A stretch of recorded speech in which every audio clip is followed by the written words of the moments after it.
তুফান তুফানের আসলে তুফানটা শুরু হয়েছিল সেই দিন আরেক 5 তারকা হোটেল থেকে সকলে একত্রিত হয়ে এমন সুন্দর একটা ছবির সুন্দর একটা পোর্ট্রে করেছিল রাফি। সেই সময় থেকেই যে মানুষের মনে একটা তুফান উঠেছে, সে তুফান কিন্তু যত দিন যাচ্ছে সেই তুফানের গতি কিন্তু বেড়েই যাচ্ছে।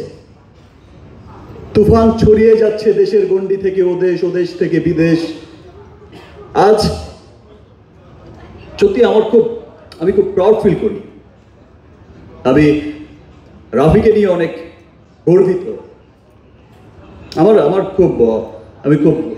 আমার কাছে মনে হয়েছে খুব অহংকার ফিল করেছি আমি যখন দেখেছি যে রাফি এসে একটা সুন্দর গ্রাফসের মধ্য দিয়ে তার এই চমৎকার টিমকে নিয়ে।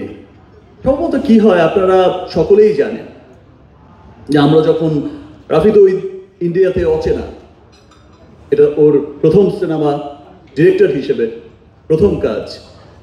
অনেক বড় বড় টেকনিশিয়ান কাজ করেছে, আমাদের দেশ থেকেও যেমন খুব খ্যাতনামা টেকনিশিয়ানরা কাজ করেছে, ওখান থেকেও তো অনেক বড় বড় টেকনিশিয়ানসরা কাজ করেছে। অনেক বড় বড় প্রযোজনা সংস্থা, বড় বড় শিল্পী, সবকিছু বড় বড় সমন্বয়ে কিন্তু হয়েছে তুফান। তো তখন আমি যখন দেখেছি ওর শর্ট ডিজাইন দেখে,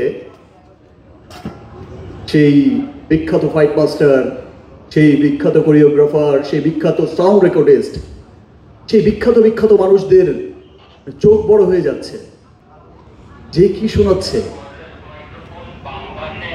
এটা কি গ্রাফের কথা বলছে, 100 একটা ফাইট 4 মিনিটের, এটা কিভাবে সম্ভব? এবং সেটা যখন আপনারা সিনেমা হলে সবাই দেখবে তখন সত্যি আসলে সবার খুব গর্ব লাগবে।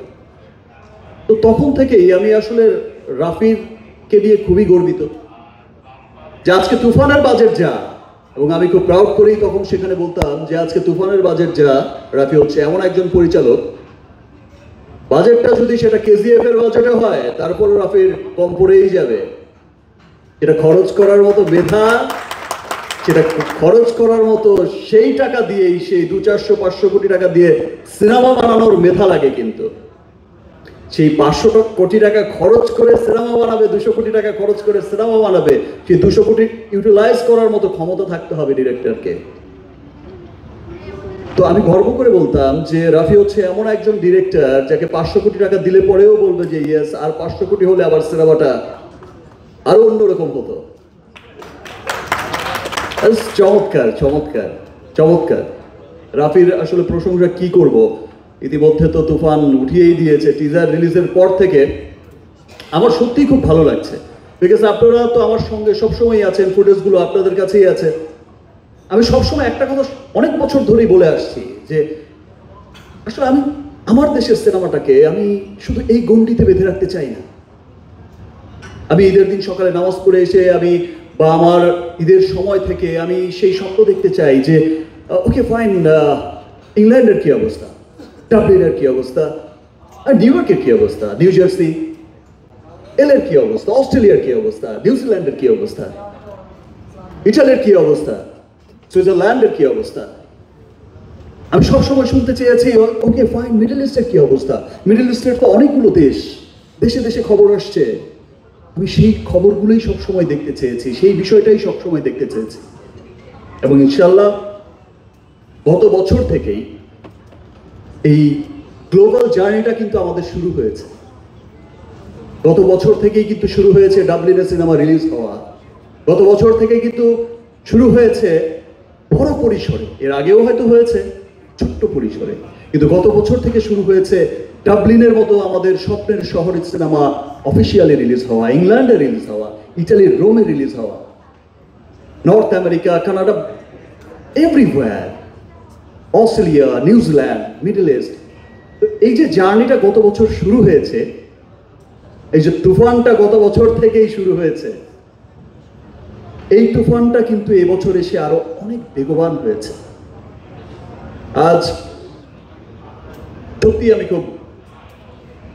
আমার কাছে সত্যি খুব ভালো লাগে, আমি সত্যি খুব গর্বিত যে আজ আমি সবসময় যেটা চেয়েছি যে আমাদের বাঙালিদের পাশাপাশি একদিন দেখো আমাদের সিনেমা ইংলিশরাও দেখবে, যেমন করে বলিউডে এগিয়েছে।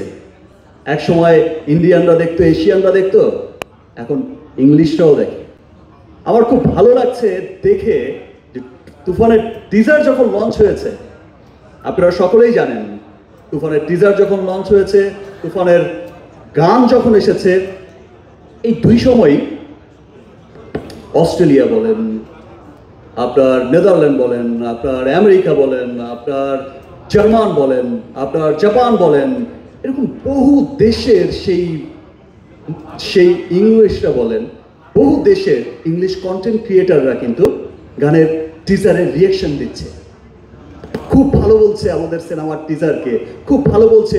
এই প্রথম শুনছি তাদের মুখে একটা বাংলা সিনেমার টিজারের কথা, রিভিউর কথা একটা জার্মান লোকের মুখ থেকে শুনছি, একটা ইংল্যান্ডের লোকের মুখ থেকে শুনছি, একটা আমেরিকার লোকের মুখ থেকে শুনছি। আমি খুব গর্বিত।